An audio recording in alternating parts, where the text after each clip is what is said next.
I've never seen something look so beautiful. Alright guys, Good Marks here, and I took a couple days off of work, at random, and I got lucky because the past couple days have been really snowy here. It's November the 7th, 2024, and I'm already getting snow, which is it's a pain in the butt, but it's nice to see snow because the summer was so damn hot. Nice to get a little bit of cold weather, even though I don't like cold weather. Anyway, yeah, I just want to show you guys a couple things here, catch up with you all. I'll start showing you things right now, actually. Let's go take a look at this. A couple interesting pieces of English stuff. First, let's go look at some English stuff here. Two different mufflineers. Those are sugar shakers, I believe. Let's see. Oh, first, I'll show you guys this. This is really weird, and I have no idea what this would have served. So if you guys have any ideas, please tell me. And hopefully it's complete.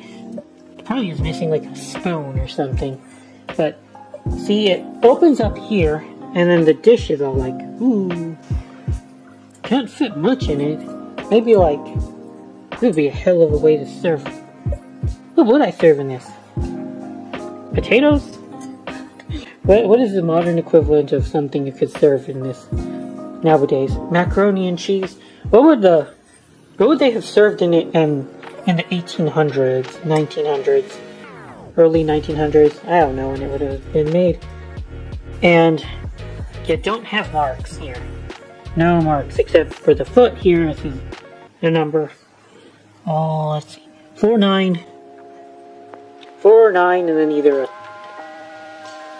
a 3 or an 8 or something like that. Doesn't mean much to me. And then this one is numbered 10. I need more light.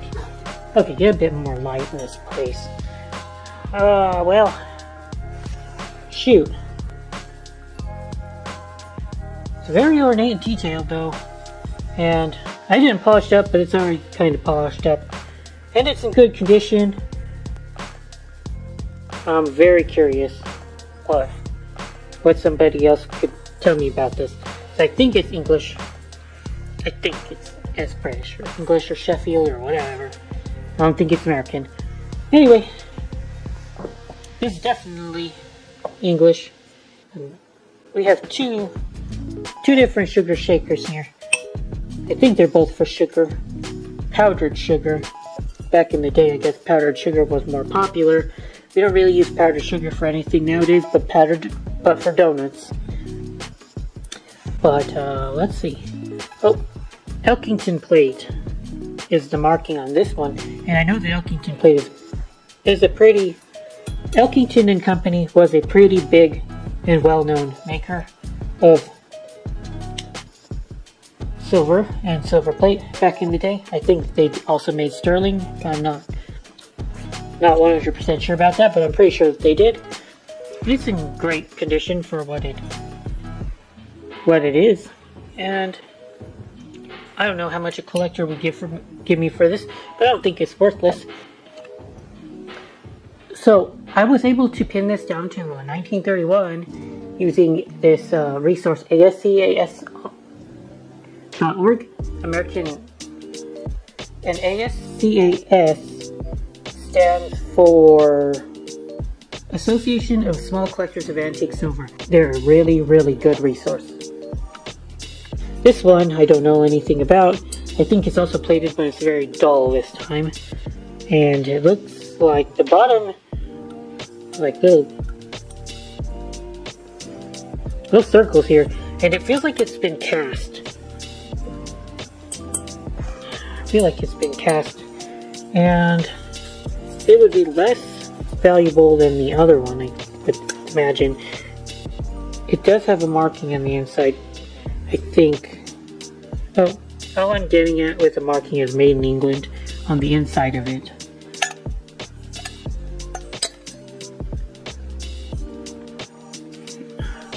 That's irritating me. The inside has some kind of powder in it. Hopefully I'm not touching drugs. You never know. If my inventory does come from Goodwill with no provenance, one of these days I will probably find something that I can really make a video about. Hopefully that's not today. We're just gonna take a look at this here. I thought that this was kind of weird. Get it over here. So we have with ourselves a little antique picture looking thing. Gosh, this is boring. Now when I think of antique, this is what I'm looking at. Dented. This was slightly dented. The metal is very, very, very soft comparatively to other metals. Makes me think that there's an amount of tin in here. Yeah, when silver plate is made of tin, it ends up being much more malleable than other metals. You can't do that with copper. You can't just twist this off if I wanted to. I don't want to. It's sad that it's already been dented, but that's going to happen with tin. We got a marking on the bottom here. I don't know what. Is this a Reed & Barton? This is in fact a Reed & Barton. It was a horribly difficult to read marking, but I can make it out. So I've seen enough Reed & Barton. It's seen better days. For sure. I would expect that maybe it would have been quadruple plated, but I don't see Reed & Barton making that marking for some reason. Oh, so you can see plate loss here. Plate thinning throughout. It's just antique and it's been around, that's for sure. Now, the funny thing about this is I'm trying to make this out, and I could read stolen from the Kings of the something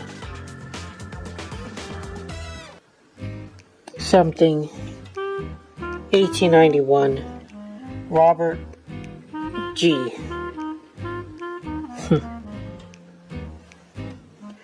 Yeah, I didn't think I would see that. Stolen from the King Claire. Kings is the only word that makes sense, but Kings of the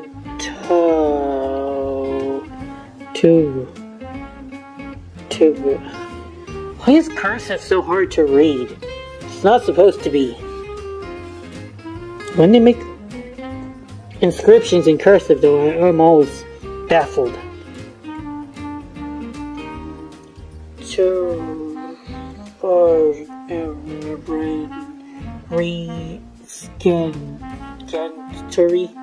Yeah, I sound like an idiot right now. Try to make that out. I'll try to give pictures, show you guys what I'm trying to read, and maybe you all can manage to decipher it. But very neat, I guess. I don't want to destroy it. Put it in my store for like $10. Maybe I don't know what to do with it. Can I polish it up? I don't think I can polish it up. There's not enough silver to polish up. Unfortunately, I can try to polish it up as much as I want, but it's still gonna have that dull grayness of the base metal. So maybe I'm gonna polish up the front so I can try to read it better. I hope you guys can make this out, because I was able to after I cleaned it up a little bit. I went in with isopropyl alcohol, tried to get rid of some of the grime on the letters, and I was able to make it out. And this is one of the weirdest things I've ever found in a random silver plate box I've ever come across. I don't know what to make of it. I can tell you what it reads. It says, stolen from the Kings of the Turf, John R. Gentry and Robert J.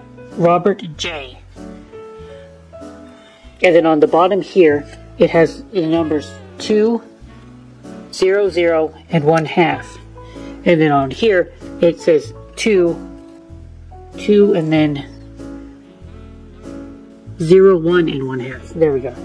2 and 0, 1 and 1/2. And I had no idea what this could possibly be. But then I was able to come up with a New York Times article from 1897. 1897, guys. And it's talking about racehorses. So these were racehorses that had world records. And the 2 minute and 1/2 and the 2:01 and 1/2 are apparently the times for their world record races, I guess.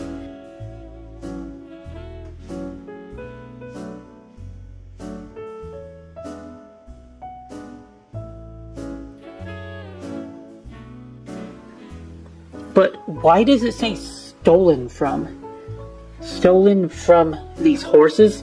Why, how could you steal a tea set from a horse? Of course you could steal a teapot or a pitcher from the horse's owners. I'm sure that's possible, but if you stole something, why would you write that it's stolen from something? At first I thought maybe, well, what if this was given to or commemorated the horse that beat these records, and that's why it says stolen from, like stolen the records from them. So I was hoping that there'd be something else on the other side that would commemorate like another horse that maybe beat these horses' records, but I don't see that either. No other markings on this piece at all. It does say 1890. I think it's 1891 here is the date marking. 1891.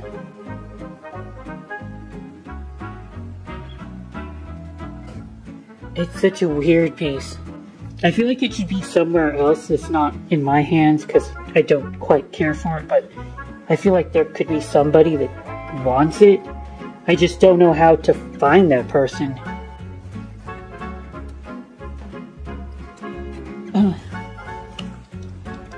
But it is quite insane, quite crazy, that just randomly shows up in my hands. But of course I am buying silver plate by the hundreds of pounds, by silver plate by the ton, so sometimes the weird things just end up making its way in my home, and I'm just confused.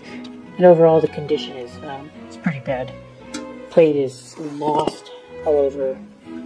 Well, it's not lost, but it's thinning. You can still see a decent amount of plate here. Well, these silver areas, they have more plating, and when you get here to this dark area that's rougher, that's where the plating has been lost. But of course, if it's over 120 years old now, more than 130 years old at this point, right?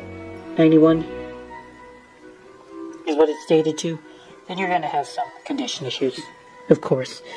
The very surprising thing is that the feet are in good condition. They have not been broken. I do enjoy that they decided on this style, and I think there was looking back on it, it was a fortuitous event that they chose a style with very squat, short feet, so there was not much of a chance that the feet would break. Because, oh my goodness, antique pieces like this, something like this, probably about as old as this water pitcher, but in this case the feet are way easier to shatter if the piece is dropped. Here's a very pretty Christofle bowl here.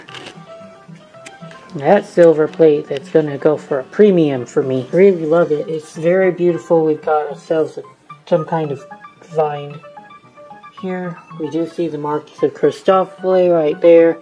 I knew it immediately when I saw that. I love numbers for Christofle though. Definitely love numbers. Was really hoping it would be real silver, but I think it's plated. Yeah, Christophily would not have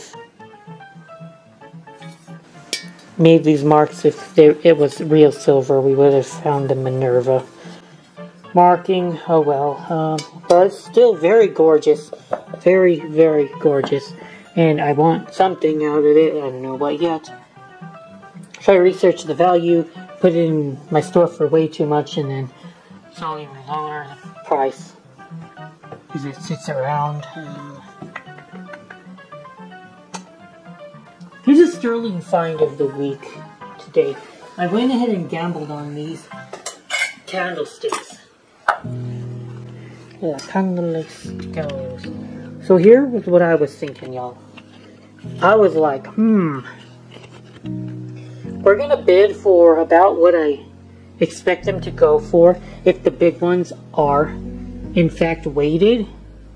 I think that a lot of the people who bid on these candlesticks, they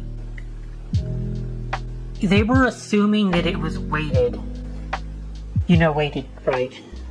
The base has a lot of pitch on the bottom, and it shows a lot of, like, there's pitch in the base, and there's a rod through the center that adds a lot of weight so that the candlesticks will show stability when they're standing up. But I decided to make a gamble that they might not be weighted, and then I asked the Goodwill and then asked them, hey, do they show weighted marks? Does it say weighted sterling on the bottom? And they replied to me, no, they don't. So I was sure to bid enough to go over what somebody would have bid if they thought they were weighted, which would be like $30 each. So the auction went for $120 plus shipping. I think that's it. Now the funny thing is these definitely aren't weighted. These aren't weighted, but the problem is that they're tiny and they weigh very little. 42 grams, so they're like $30 in silver. Doing pretty bad. If I was selling them alone, or scrapping them alone. But also, I've never found silver made in Israel, but that's the marking here. Made in Israel. Maybe that'll give it a little bit of a premium. I don't know. We show mini dents here. There's a little bit of a dent on the top here, where the candle would go, but it's nothing major. I don't think they're that badly dented. Definitely cute pieces. But here I have these ones, and I was able to pinpoint England. These marks are super difficult to make out, but they're right here. And as you see, a lot of the weighted pieces have a solid base down on the bottom, and then the silver goes on the bottom here, and it's a thin layer. They put pitch here, but not this one. I think, though, however, that it is also weighted, but the weighting is only in the column.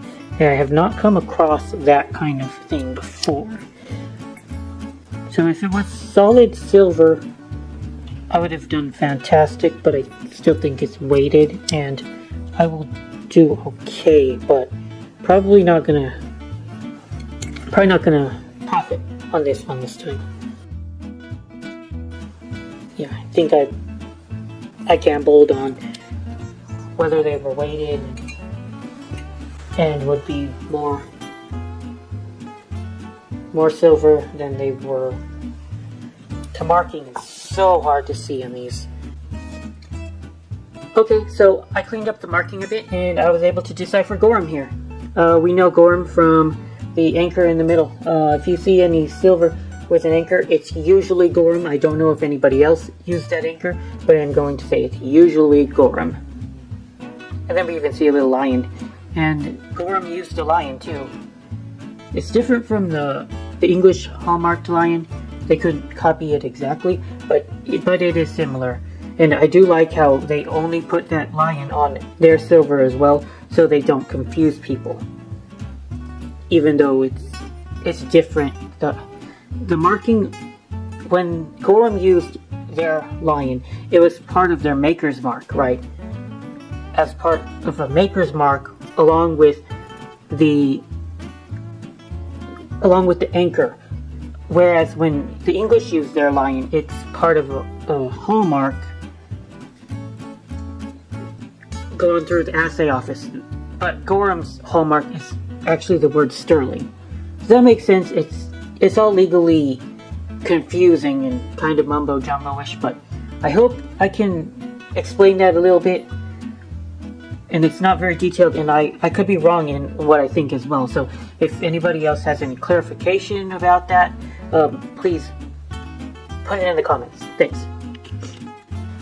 Some model number A1266. Maybe that'll save me and be able to find a maker, but I doubt it. Well, guys, I think this video is in a pretty digestible chunk right now, so I'll go ahead and cut it off right here. I'll show you all some more really cool stuff that I've been able to find in November and October. Please stick with me here, and thank you so much for 400 subscribers today. A huge milestone for my channel. It's just trucking along a little bit.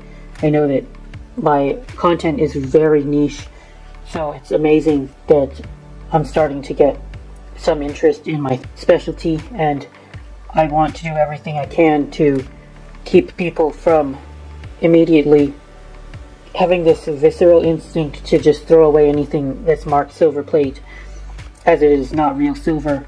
And I know that it is a very long and arduous and oftentimes losing battle, but I am doing what I can, and I do appreciate every one of you viewers.